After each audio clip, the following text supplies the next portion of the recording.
ये है मेरी एसएससी जेई मेंस 2019 की कॉपी और इसके अंदर मैंने स्कोर किया था 300 में से 226 मार्क्स। ठीक है, और मेरी ऑल इंडिया रैंक 287 आई थी एंड मुझे BRO मिला था। थोड़ा कट ऑफ बता दूं 2019 का जनरल का, ये गया था हमारा 500 में से अराउंड 317 के आसपास। ठीक है, मेरे मार्क्स आए थे 350 जिस पे मुझे BRO मिला था और कुछ 355 पे सेंट्रल वाटर कमीशन मिला था एंड 300 इसका मुझे कंफर्म नहीं है, 300 शायद 70 तक हमें CPWD मिला था। तो इस वीडियो के अंदर मैं डिस्कस करूँगा आपसे कि क्वेश्चन के सॉल्यूशन कैसे लिखने होते हैं मेंस के अंदर और ऐसी क्या गलतियाँ रही हैं जिसकी वजह से मेरी जो रैंक तो 100 में आ सकती थी वो 287 आ गई,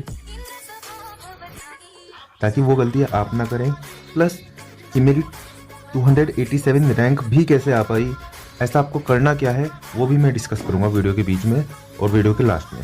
तो स्टार्ट करते हैं एनालिसिस इस कॉपी का।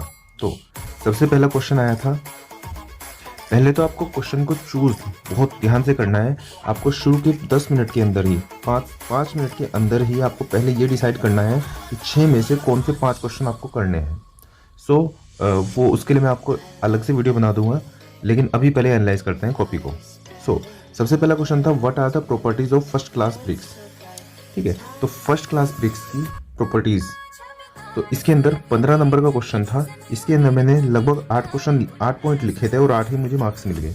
तो इसका ध्यान रखना है कि क्वालिटी भले ही कैसी हो आपके सॉल्यूशन की, बट आपको 15 नंबर का क्वेश्चन है तो आपको 15 पॉइंट तो लिखने ही हैं थ्योरी वाले क्वेश्चन के अंदर। जैसे मैंने बेसिक सब पॉइंट्स लिखे हैं। कंप्रेसिव स्ट्रेंथ, वाटर एब्जॉर्प्शन कितनी होनी चाहिए, हार्डनेस कितनी होनी चाहिए उसकी, एफ्लोरेसेंस कितनी होनी चाहिए, साउंडनेस। ठीक है, मैंने सब चीज़ें बिल्कुल अप टू द पॉइंट लिखी है और मुझे 8 नंबर मिल गए। ठीक है, इसके अंदर मैं कुछ भी ऐड कर देता कि यूनिफॉर्म कलर होना चाहिए था उसका, ठीक है, और उसकी हार्डनेस इतनी होनी चाहिए थी, मतलब ठीक है, वो एक वेल बर्न्ड होनी चाहिए थी। मतलब मैं अगर 3-4 पॉइंट ऐसे ही ऐड कर देता तब भी मुझे मार्क्स मिल जाते। पहली लर्निंग तो यही है कि 15 नंबर का थ्योरी का क्वेश्चन है तो उसके अंदर 15 पॉइंट्स लिखे हुए दिखने चाहिए उसे। वो शुरू के कुछ पॉइंट्स इंपॉर्टेंट होने चाहिए कि मतलब उसे कंटेंट लगे, बाकी का पॉइंट आप ऐसे भी लिख सकते हो, लेकिन 15 नंबर का क्वेश्चन है तो 15 पॉइंट होने चाहिए। अगला क्वेश्चन था कि प्रॉपर्टीज ऑफ टिम्बर। यहाँ पे भी मेरे से यही गलती हुई कि मैंने करीब 1 2 3 4 5 6 7 8 पॉइंट लिखे और मुझे 8 नंबर मिल गए। ये 8 के 8 पॉइंट बिल्कुल अपीयरेंस, एनुअल रिंग्स की मेडुलर रिंग्स कैसी होनी चाहिए, उसकी स्मेल कैसी होनी चाहिए, फ्रूटी स्मेल होनी चाहिए ताकि दिखे, होती है तो इस फ्रूटी स्मेल नहीं होती, इलास्टिसिटी कैसी होनी चाहिए, toughness, hardness, permeability, fire resistance. अब इसके अंदर अगर कोई पॉइंट दिमाग में नहीं भी आ रहा है और इतना भी लिख देते कि फ्री फ्रॉम एनी डिफेक्ट और वेल सीजनड होना चाहिए। ठीक है, तो सिर्फ इतने फंजाई का अटैक ना हो उसके ऊपर, ठीक है, उसके ऊपर कोई डिफॉर्मेशन ना हो, ये जस्ट आंसर को बढ़ाने वाली चीज़ है। लेकिन अगर ये पॉइंट्स भी लिख दिए जाते तो भी मे भी चांस होता कि यहाँ पे 10 नंबर मिल जाते। सो पूरे पॉइंट लिखने जरूरी है जितने नंबर का क्वेश्चन है।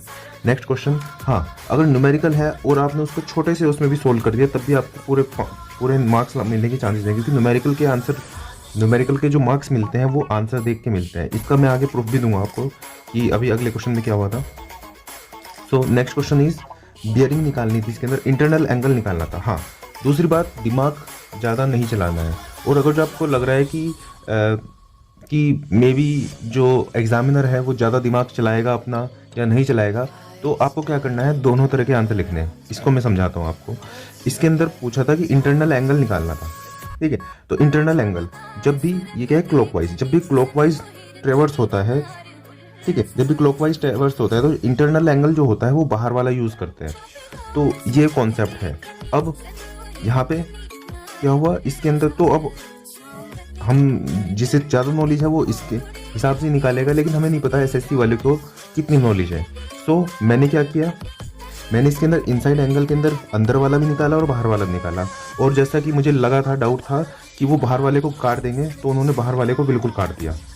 सो अगर मैं कॉन्सेप्ट के हिसाब से जाता, जो कि एक्चुअल में आंसर होना चाहिए था, तो मुझे मार्क्स मिलते 0, जो कि मेरे एक दोस्त को भी मिले हैं। उसने कॉन्सेप्ट लगा के उसने बाहर वाले एंगल कैलकुलेट किए थे, तो उसको 0 नंबर मिले हैं।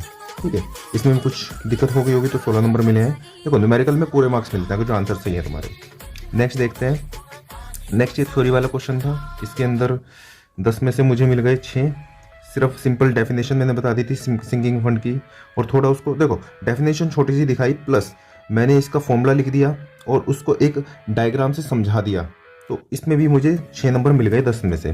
सो डायग्राम वगैरह बनाने की कोशिश किया करो। बाकी एक न्यूमेरिकल आया था, उसमें पूरे के पूरे नंबर मिल गए 10 में से 10। आगे चलते हैं। उसके बाद हाँ, जो मैं आपको बता रहा था कि न्यूमेरिकल में आंसर बहुत मैटर करता है। ये 20 नंबर का क्वेश्चन था, इसमें मुझे मिले हैं 2 नंबर। इसमें मुझसे गलती क्या हुई थी?